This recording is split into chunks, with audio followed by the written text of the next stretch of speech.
Hey people of YouTube, it's me, Jack Wild, and I'm back for another shot at making more videos. Now this is my second video, if anyone actually cares to look, but you probably don't, so let's get right into it. Now you can see by my last video, Zombies, that I like tackling science fiction and stuff. Now most people won't care, but I feel like making a stream of videos about Dragon Ball Z, one of my very favorite videos, no, sorry. TV series and movies of all time. Now you can see that they released a new one and called Dragon Ball Z Battle of the Gods, and I'll be releasing these in anticipation of that until it creates an English sub for it. Now I'm going to start tackling the power of a Saiyan. All know about Saiyans. If you watch the series, you probably won't. And if you don't, I don't care. Look it up. It's very interesting. I would definitely recommend it to someone. Now, a Saiyan are a very powerful natural race of warriors who have the ability to become giant monkeys and even become a thing called a Super Saiyan, which actually happens, which is very cool. So I'm going to start off with their natural fighting strength. Now, if you watch the series, which you don't, but if you did, then you know that gravity plays a very large part in it, creating strength and developing it. So let's start off with the beginning. Is that Saiyans, they live on a planet that's 10 times Earth's normal gravity, which would increase it, and their entire culture is based around fighting, which would make them even stronger. As you can see, that Goku had to run all the way down Snake Way to get to King Kai's planet. Now, this is also 10 times Earth's normal gravity, and he eventually evolves to it and becomes as strong as any other Saiyan.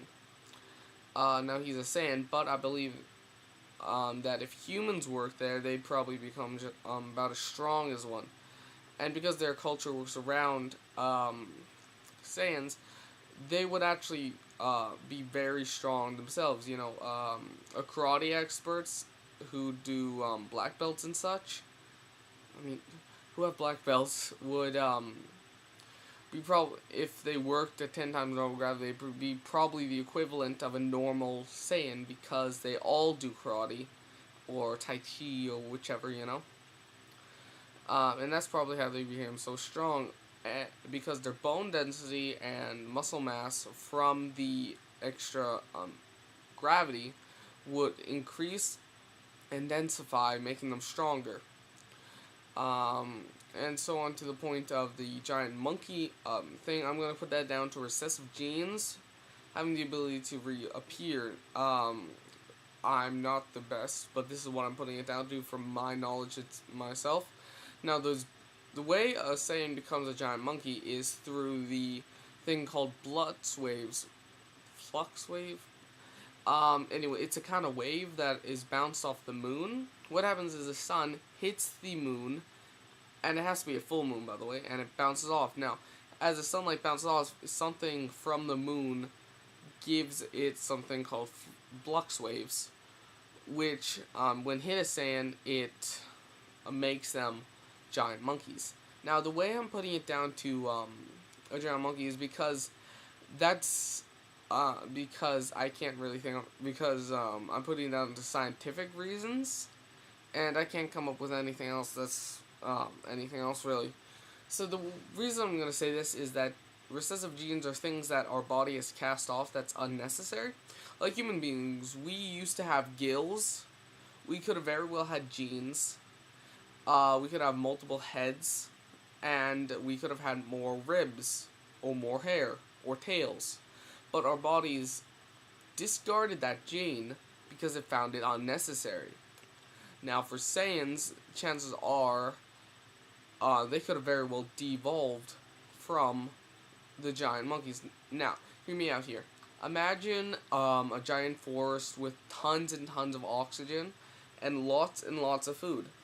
Now, these giant monkeys swing around, blasting each other with waves of feces, and pretty much being super strong. Now, as the forest disappeared, they would have to slowly devolve and become smaller. Now, as they became smaller, their brains actually started to evolve through the course of having to find different sources of food and and different reserves of such of stuff, and having to be able to adapt to the climate, which would make the brain size increase. Now, as the brain size increased and the muscle mass decreased, they would become smaller and smaller and smaller, eventually becoming bipedal, like we did when the forests disappear, and they would continue on their way, pretty much, being saiyans instead. But they would have kept the tail for some unknown reason, I don't actually know. But my guess is that it's actually holds the recessive genes that they actually need. Because when it hits, what happens is the tail, which holds a lot of the recessive genes, it's pretty much they're linked to the past, and when flux waves hit it, the past comes back and become giant monkeys again. Now I'm going to call this very, very fast working cells, millions at work at the same times, but same time, and the flux waves making them supercharged, I'm going to guess, and them being soaked thin through the skin into their cells and making them emerge as giant monkeys. Interesting, right? Now, the way I'm going to guess about Saiyan's normal way of wanting to fight all the time, I'm actually going to put that down to a smaller frontal lobe, which would make them less control over their ferocity, but I'm going to say that they had the ability to direct it, and so they just fight a lot instead of furious rage. What I'm trying to get at is that your frontal lobe controls emotions and actions. See, as a little kid, it's not developed, so they have tantrums. But when we grow up, it develops, and we can control those tantrums. Now, if they were fighting all the time, I'm going to say that it's more developed, is that pretty much they're kids with tantrums, but they direct the anger out into fighting, and when they're not angry, they just have an ordinary urge to fight, which I'm going to put down to the thing, is that humans have a natural way of fighting to get your blood up, and the Saiyan body has been adapted to that feeling so that it's actually necessary in their lifestyle. So the frontal lobe simply directs it in a less violent manner, so fighting, while keeping back some of the more enraged parts. Going back to Super Saiyan, I'm going to actually have to put this one down to magic. Yep. Magic. It's a very, very powerful form, which because what happens is it's supposed to boost someone's power level up by 50 times the normal power level, which is huge.